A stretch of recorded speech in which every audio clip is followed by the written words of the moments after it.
Juntamos as mãos, palma com palma, uma reverência.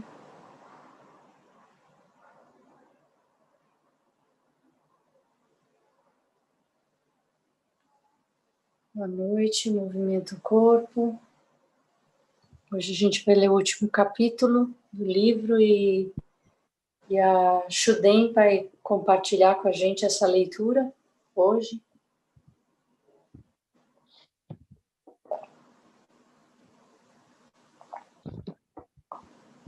Obrigada, Shuden.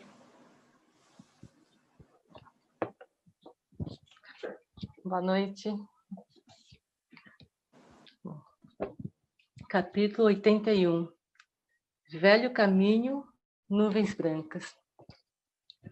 Quando o sol raiou, venerável Anuruddha disse ao venerável Ananda: Irmão, vá até Kusinara e informe às autoridades que nosso mestre realizou o passamento, de modo que possam tomar as necessárias providências. Venerável Ananda colocou um sobremanto e entrou na cidade. Os oficiais de Mala estavam reunidos para discutir assuntos locais. Quando eles souberam do passamento do Buda, expressaram profundo lamento e pesar. Colocaram de lado todo o trabalho que tinham para tomar as providências relativas ao funeral do Buda. No tempo de o sol galgar o céu até acima das árvores, todos em Kusinara já sabiam da morte do Buda na floresta de Salgueiros. Muitos batiam no peito e soluçavam.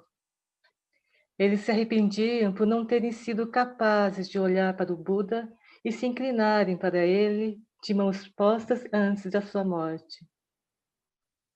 As pessoas se dirigiram para a floresta carregando flores, incenso, instrumentos musicais e faixas de pano. Elas se prostraram e colocaram as flores e incenso em torno do corpo. Em seguida, cantaram canções especiais e dançaram, espalhando coloridas faixas de tecido através da floresta. Algumas pessoas trouxeram oferendas de alimentos para os 500 monges. Não demorou muito para que a atmosfera da floresta de Salgueiros ficasse semelhante a um festival. Ocasionalmente, venerável Anuruddha fazia soar um grande sino para chamar as pessoas de volta ao silêncio. Em seguida, ele conduziu a todos na recitação de passagens dos sutras. Durante 6 dias e noites, o povo de Kusinara e da vizinha Pava veio oferecer flores, incenso, dança e música. Botões de mandarava e outras flores logo forraram espaço entre os dois salgueiros. No 7º dia, as autoridades de Mala, banhadas em água perfumada com incenso, puseram as vestimentas cerimoniais e carregaram o corpo do Buda até a cidade.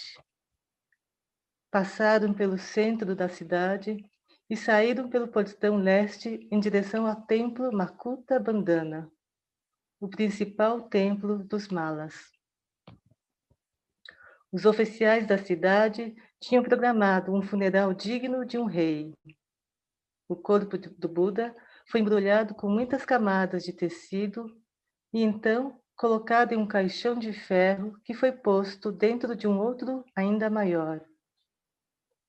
Após o conjunto, foi depositado sobre uma pira de uma madeira muito fragrante. O momento de acender a pira havia chegado. Assim que as autoridades se aproximaram com suas tochas, um mensageiro montado em um cavalo chegou, apeou e pediu que esperassem. Ele os informou que o venerável Mahakasyapa e 500 bhikkhus estavam a caminho do funeral, perto de Pava. Venerável Mahakasyapa estava ensinando o Dharma em Kampa. Eles souberam da iminente morte do mestre em Vesali e que o Buda estaria viajando para o norte. Imediatamente, O venerável seguiu na direção do Buda a fim de encontrá-lo. Quando chegaram em Bandagama, havia 500 monges junto com ele. Logo que alcançaram Pava, encontraram um viajante vindo da direção oposta com uma flor de salgueiro colocada em sua camisa. O homem informou-os de que o Buda já havia realizado seu passamento há 6 dias, na floresta de salgueiros, nas proximidades de Kusinara. Com aquelas notícias, a procura de Mahakasyapa havia se encerrado, e ele guiou seus bhikkhus na direção de Kusinara. Eles encontraram um cavaleiro que concordou em galopar adiante para avisar a venerável Anuruddha de que estavam a caminho para assistirem ao funeral. Ao meio-dia, venerável Mahakasyapa e os 500 bhikkhus chegaram ao templo Makuda Bandhana. O venerável jogou a ponta do seu manto sobre o ombro direito, juntou as palmas das mãos e solenemente circundou o altar 3 vezes. Ele olhou para o Buda e se prostrou diante do caixão, juntamente com os 500 bhikkhus. Após terem completado a 3ª prostração, a pira foi finalmente acesa. Todos, monges e leigos indistintamente, ajoelharam-se e uniram as palmas das mãos. Venerável Anuruddha convidou o sino a soar e, em seguida, conduziu a multidão através dos sutras, recitando as passagens sobre a impermanência, a vacuidade do eu, o não apego e a liberação. O resultado foi o mais majestoso dos sons. Quando o fogo havia praticamente consumido tudo, um perfume foi derramado por sobre as cinzas. O caixão foi removido, aberto, e as autoridades puseram as relíquias do Buda dentro de uma jarra dourada, a qual foi posta sobre o altar principal do templo. Os discípulos veteranos intercalaram-se por turnos a fim de guardar as relíquias. A notícia acerca da morte do Buda havia sido enviado vários dias antes às demais cidades, de forma que delegações provenientes dos reinados vizinhos chegaram para prestar suas despedidas e homenagens. Cada uma delas compartilhou de um pouco das relíquias para serem guardadas no interior das estupas. Havia representantes de Magadha, Vesali, Sakya, Kolia, Pulaya, Pava e Veta. Eles dividiram as relíquias em 8 porções. O povo de Magadha construiria uma estupa em Rajagarha. O povo de Lixave construiria uma estupa em Vesali. O povo de Sakya em Kapilavastu. O povo Buli em Alakapa, o povo Kolia em Ramagama, o povo Veta em Vetadipa, e o povo Mala construiria uma estupa em Kusinara e outra em Pava. Após as delegações terem retornado aos seus territórios, todos os bhikkhus voltaram aos seus locais de prática e aprendizado. Os veneráveis Mahakasyapa, Anuruddha e Ananda levaram a tigela de mendigar do Buda de volta à floresta de bambus.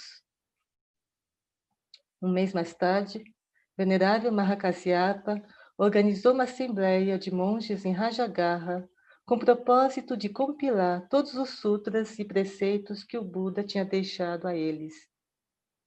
500 bhikkhus foram selecionados com base em seu conhecimento e experiência dentro da Sangha. A Assembleia teve seu início juntamente com a estação de retiro e durou por 6 meses. Venerável Mahakasyapa foi considerado o 4º discípulo do Buda, em termos de mais elevada condição. Logo depois dos veneráveis Kondana Sariputra, em Mogalana. Ele era especialmente reconhecido por sua humildade e modo simples de viver. Ele confiava no Buda e o amava profundamente. Todos na Sangha tinham ouvido sobre o tempo em que, 20 anos antes, Mahakasyapa havia tecido seu manto a partir de centenas de ofereceu seu manto ao mestre. O Buda aceitou com um sorriso e ofereceu seu próprio manto para Mahakasyapa em retribuição.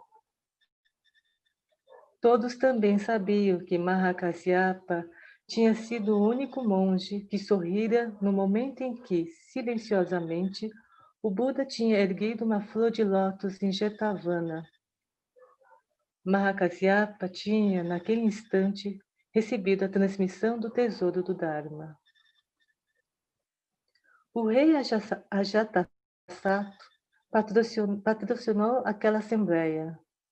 Devido ao fato de Venerável Pali ser altamente reconhecido por seu perfeito conhecimento dos preceitos, ele foi convidado a recitá-los todos para a Assembleia, assim como relembrar as situações e condições específicas que deram origem a cada um dos preceitos. Venerável Ananda foi convidado a repetir todas as palestras Dharma do Buda, incluindo os detalhes relacionados à época, lugar e situações que suscitaram cada uma delas. Naturalmente, não era esperado que os veneráveis Upali e Ananda pudessem rememorar exatamente cada detalhe, e assim, a presença de 500 respeitáveis monges foi de grande auxílio. Durante a reunião especial, todos os preceitos foram compilados e chamados de Vinaya Pitaka, ou o sexto da disciplina. O sexto das palestras Dharma compiladas foi chamado de Sutra Pitaka. Os sutras foram divididos em 4 categorias, com base em seu tamanho e conteúdo principal. Venerável Ananda compartilhou com a Assembleia que o Buda havia dito a ele que, após sua morte, eles poderiam descartar os preceitos menores. Os outros questionaram Ananda se o Buda havia externado claramente a quais preceitos ele estaria se referindo. Mas Ananda admitiu que não ousou fazer a tal pergunta ao Buda. Após uma longa discussão, a Assembleia decidiu preservar todos os preceitos, tanto para bhikkhus quanto para as bhikkhunis. Relembrando as palavras do Buda, eles concordaram em não traduzir os sutras para a métrica clássica da linguagem védica. A Ardhamagadi fora a primeira língua na qual os sutras e preceitos tinham sido expressos. A Assembleia concordou em encorajar a tradução dos sutras para outras línguas a fim de permitir que as pessoas pudessem estudá-los nas suas próprias línguas nativas. Eles também decidiram aumentar o número de banakas, ou seja, monges cujo papel era recitar os sutras a fim de transmiti-los tanto para os presentes quanto para as futuras gerações.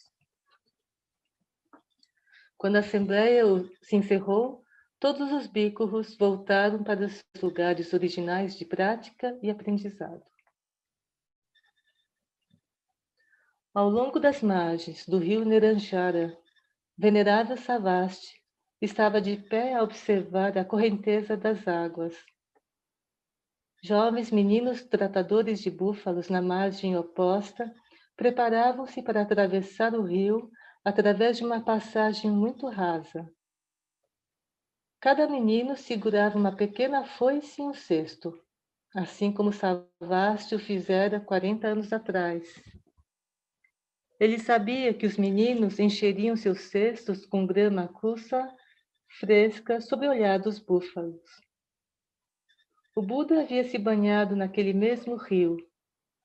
Havia árvore bodhi, mais verde e saudável do que nunca. Venerável Savasti dormira sobre aquela adorável árvore durante a noite.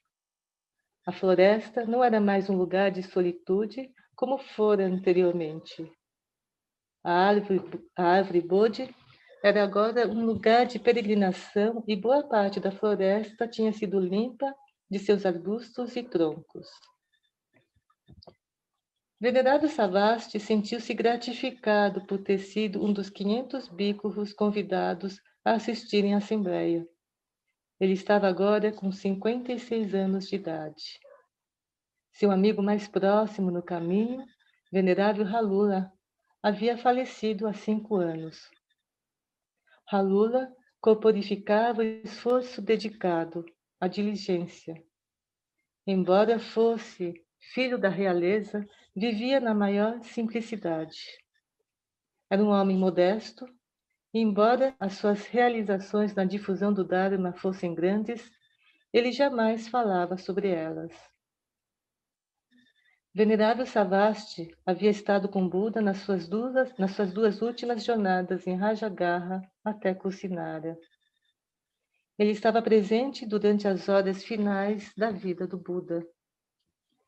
Na estrada de Pava para Kusinara, Savasthi se lembrou de quando o venerável Ananda perguntara ao Buda para onde ele estava indo. O Buda disse simplesmente: "Estou indo para o norte." Savasthi achou que tinha entendido. Por toda a sua vida, o Buda havia viajado sem pensar a respeito do seu destino. Dava cada passo com mente atenta, desfrutando do momento presente. Como um príncipe elefante retornando à terra natal, quando sabe que é chegada a sua hora, o Buda tomou o rumo norte nos últimos dias de sua vida. Ele não necessitava chegar a Kapilavastu ou Lumbini antes de entrar no Nirvana. Rumar para o norte era o suficiente. Kusinara em si mesma já era os jardins de Lumbini. Seguindo na direção de casa de um modo similar, venerável Savasthi retornara às margens do Neranjara na noite anterior. Ali era sua própria casa. Ainda se sentia como um menino de 11 anos que cuidava dos búfalos e de um outro homem a fim de alimentar seus irmãos menores. A vida de Uruvela era a mesma de sempre. Papaias ainda cresciam diante de cada moradia. Os campos de arroz ainda estavam ali, e o rio fluía gentilmente como antes. Búfalos d'água ainda eram conduzidos por meninos a fim de se banharem.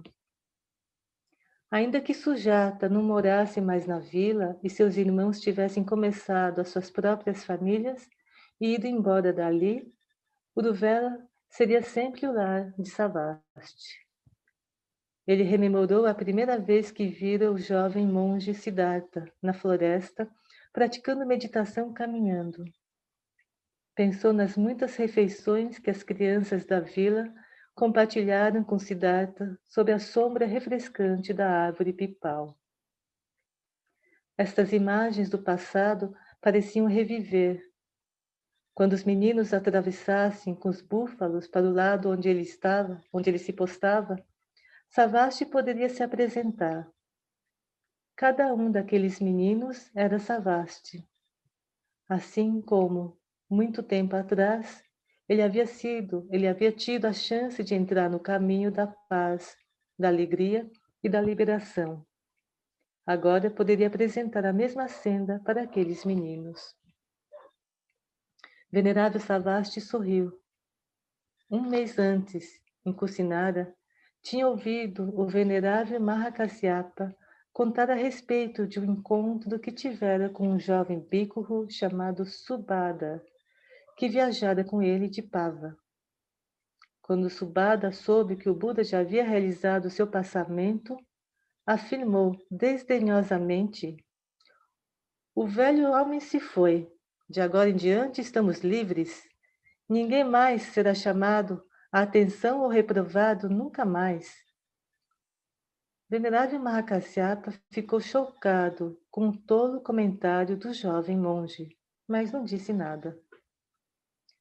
Venerável Mahakasyapa não repreendeu o jovem Subhadra, mas não tinha meias palavras para com o venerável Ananda, ainda que ele fosse um discípulo, veterano profundamente respeitado. A presença de Ananda na Assembleia foi considerada essencial a fim de se compilarem acuradamente todos os sutras. Apesar disso, apenas 3 dias antes da reunião, Venerável Mahakasyapa disse para Ananda que estava considerando seriamente embarrá-lo. A razão que apontou para tal coisa era que, embora Venerável Ananda tivesse um sólido conhecimento acerca do ensinamento, ele ainda não havia atingido a verdadeira realização. Os outros bhikkhus temiam que Ananda ficasse insultado pelos comentários de Mahakasyapa e talvez pudesse até mesmo partir. Ananda, todavia, simplesmente ficou com a sua choupana de porta fechada. Ele permaneceu por 3 dias e noites em profunda meditação. Pouco antes do alvorecer, no dia da Assembleia, Venerável Ananda atingiu o grande despertar. Após praticar meditação ao longo de toda a noite, finalmente decidira descansar. Assim que suas costas tocaram seu leito de dormir, ele alcançou a iluminação. Naquela manhã, quando o venerável Mahakasyapa encontrou Ananda, olhou nos olhos dele e soube imediatamente o que havia acontecido. Ele disse para Ananda que o veria na Assembleia. Savastri olhou para cima e viu as nuvens brancas flutuando através do azul do céu. O sol já se elevara e a grama verde, ao longo das barrancas, brilhavam com a luz matutina que incidia sobre ela. O Buda havia trilhado por aquele mesmo caminho muitas vezes, enquanto viajava para Varanasi, Saravasti, Rajagarha e incontáveis outros lugares. As pegadas do Buda estavam por toda parte. A cada passo dado, com mente atenta, Savastri sabia que andava por sobre as pegadas do Buda. As mesmas nuvens que o Buda contemplara vagavam pelo céu. Cada passo sereno vivificava o velho caminho, assim como as nuvens brancas do Buda. O caminho do Buda estava sob cada um dos seus próprios pés.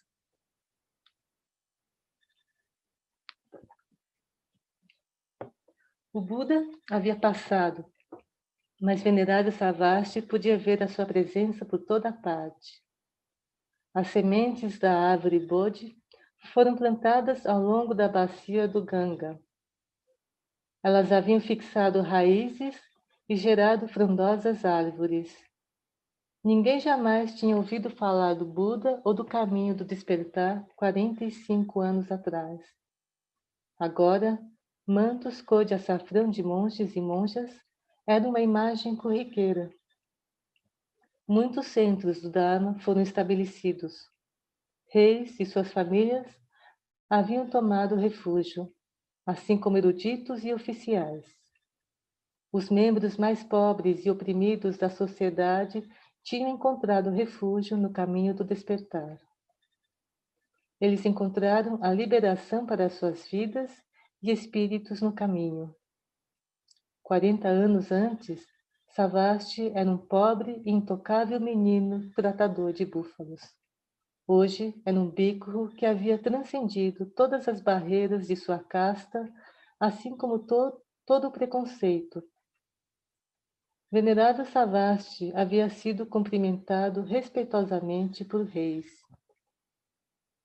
Quem era o Buda capaz de efetuar uma tamanha e tão profunda transformação?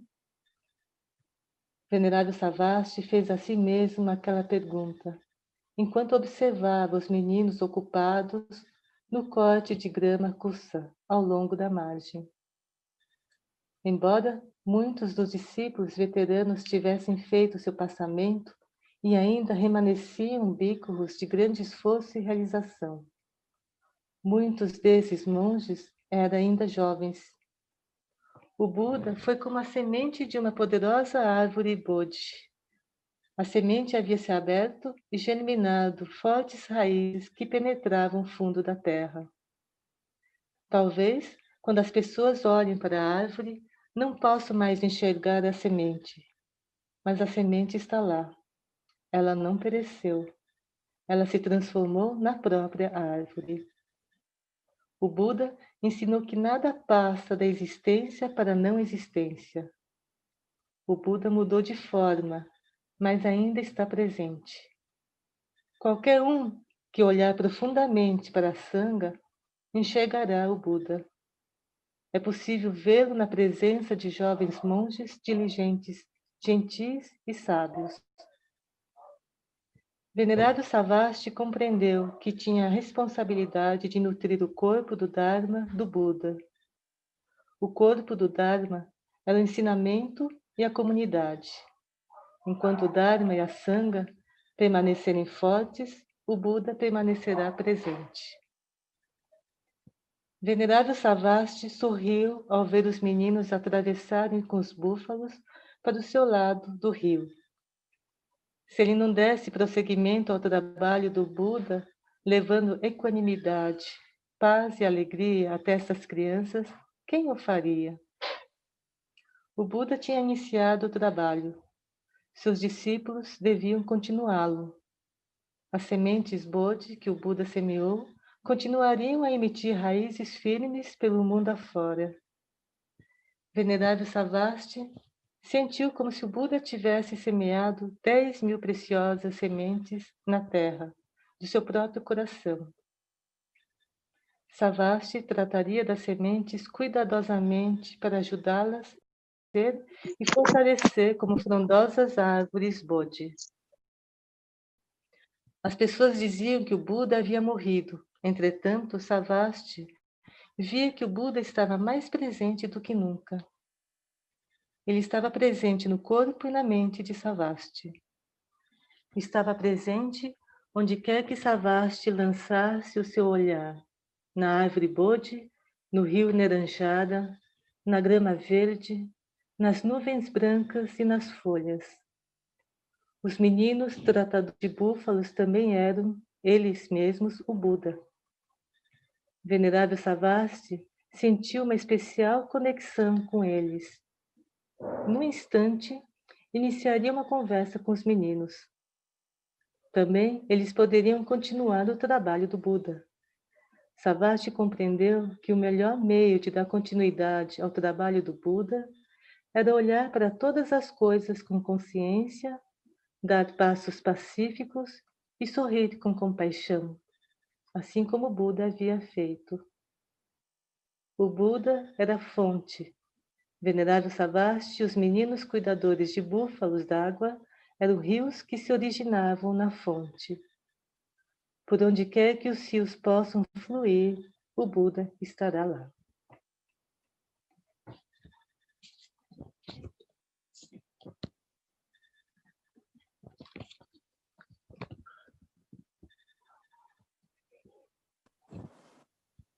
Obrigada, Shuden. Muito bom. É tão bom ouvir também, né? Alguém contando, nossa, muito bom. E assim a gente encerra, né, esse livro Velho Caminho, Nuvens Brancas, seguindo as pegadas de Buda, e esse capítulo ele explica um pouco, né, ele traz essa questão das nuvens brancas, das pegadas, né, refazendo o caminho por onde ele passou. Uma coisa que eu queria comentar é que vocês viram ao longo da história quantos discípulos ele teve muito importantes para o caminho, né? Shariputra, Kondana, como ele fala, Moggallana, mas Makakasho, que é esse Mahakashyapa, foi o primeiro para quem ele transmitiu o Dharma. Quando a gente recita a linhagem dos mestres da nossa ordem, Na cerimônia, a gente vai fazer isso no Rohatsu Sesshin. Na cerimônia da manhã, a gente vai recitar os 58 nomes. O primeiro, depois de Shakyamuni Buda, é Makakasho. Ou seja, mesmo que na nossa linhagem o primeiro nome transmitido de Shakyamuni Buda seria Makakasho, vocês viram inumeráveis discípulos com grandes realizações, né? Muito importantes para a difusão do budismo, para facilitar a entrada das pessoas nessa corrente, né? Para entender como é infinito esse trabalho, né? Às vezes a gente fica, mas por que que um foi considerado e o outro não? Entender que isso ainda é pequeno, que isso ainda está em outro lugar, né? Que isso não é importante, né? É importante respeitá-los, respeitar da forma como se estabeleceu a linhagem, né? Mas é muito lindo de ver, né, como existiram muitos discípulos com grandes realizações. O Shariputra é o Sharishi, quando a gente recita o Sutra do Coração, ó Sharishi, forma não é mais que vazio, vazio não é mais que forma, é o Shariputra, né? É como se Shakyamuni Buda estivesse falando com ele nesse sutra, que é o sutra principal da nossa ordem, né? Sutra do Coração da Grande Sabedoria Completa. Enfim, o que ele sempre falou, né, de que tudo que se junta inevitavelmente um dia se separa, reforçando a impermanência, né? E que enquanto a gente mantiver os ensinamentos dele vivos, recitando ele, ensinando outros, sendo porta-vozes, né, desses Dharma de Buda, a gente vai estar mantendo ele vivo na nossa vida, né? Que foi linda essa finalização com o Savasti, né? Com o menino tocador de búfalos, retornando, revendo os novos meninos e se lembrando dele, né? Quando ele conheceu o Buda. E aquilo que eu falei ontem, né, de que é incrível que a gente está terminando esse livro hoje, na terça-feira começando a semana de iluminação de Buda, né? Começando lá atrás, quando ele sai do castelo e se senta embaixo dessa árvore Bodhi por 7 dias e 7 noites e se coloca, não saio enquanto eu não realizar. O compromisso dele foi esse, né? Depois de já ter praticado, né, o ascetismo e ter recebido o arroz doce da Sujata, tanto que no retiro a gente, na última noite, faz a cerimônia de iluminação e normalmente a gente compartilha um arroz no final da cerimônia. Não é o arroz doce, é um arroz com feijão, azuki, que eu não sei se a gente vai ensinar vocês a fazerem ou vamos sugerir que cada um que faça o retiro coloque algo perto, se não tiver altar em casa, coloque algo próximo de você no momento da cerimônia e vai ter um momento que a gente vai comungar, né? Todo mundo vai comer junto e que cada um prepare algo para compartilhar nessa hora. Alguém quer falar alguma coisa? Quer comentar?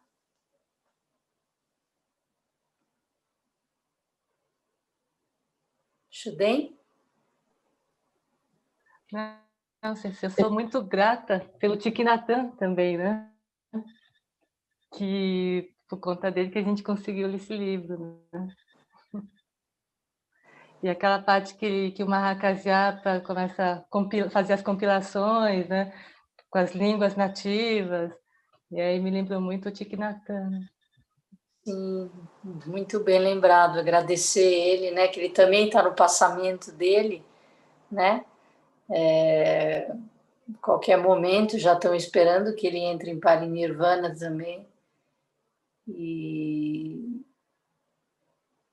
sim, uma gratidão profunda mesmo pelo Thich Nhat Hanh, porque muito dos ensinamentos de Buda numa linguagem que o Ocidente recebe de uma forma profunda, vem do Thich Nhat Hanh, né? Esse coração compassivo dele, essa maneira como ele transpôs, né, a linguagem, e é isso aí.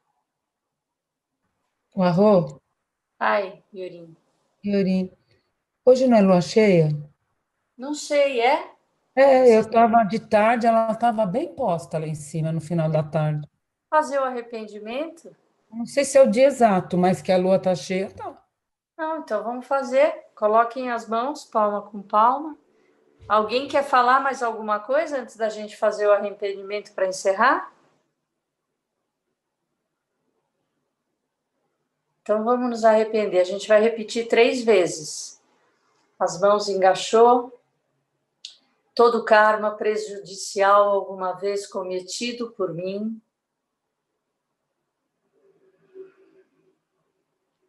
devido à minha ganância, raiva, ignorância, nascido de meu corpo, boca e mente, agora de tudo eu me arrependo.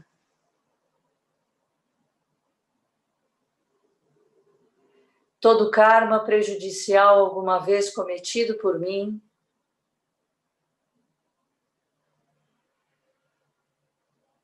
devido à minha ganância, raiva, ignorância, nascido de meu corpo, boca e mente,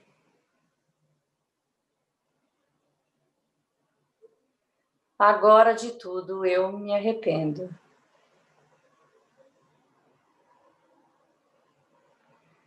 Todo karma prejudicial alguma vez cometido por mim desde tempos imemoriáveis,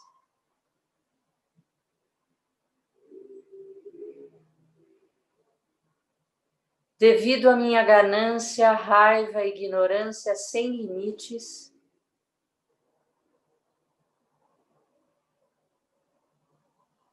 nascido de meu corpo, boca e mente,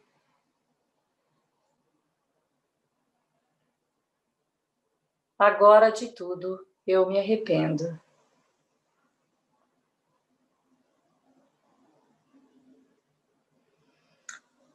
Que possa ser assim, né? Que a gente possa escolher palavras, pensamentos e ações que mantenham o Dharma de Buda.